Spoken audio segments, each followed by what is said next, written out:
Patay ang 75 anyos na lalaki sa Santa Barbara, Pangasinan matapos na mabundol ng motorsiklo. Tutukan sa report.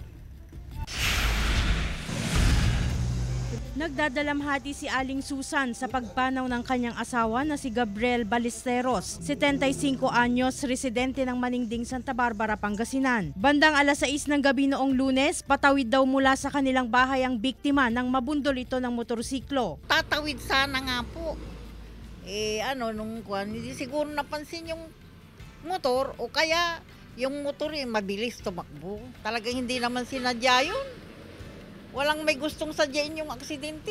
Ayon sa pulisya, hindi napansin ng driver ng motorsiklo ang patawid na lolo. Naitakbo pa sa paggamutan ng biktima, ngunit binawian din ng buhay habang ginagamot dahil sa tinamong sugat sa ulo. Kompleto naman po siya ng may mga kuwan naman po siya, may helmet naman po siya, may reflectorized vest. However, syempre hindi natin alam kung bakit niya nabangga itong si lolo, and allegedly according sa kanya hindi talaga niya nakita. Nagpaalala ang pulisya sa mga motorista na maging maingat sa pagmamaneho lalo na sa gabi. Hindi na po namin naituloy na ipinail yung kaso kasi nga nag-usap sila at nagkaayos sila. Glam Kalikdan, Dizon, One North Central Luzon.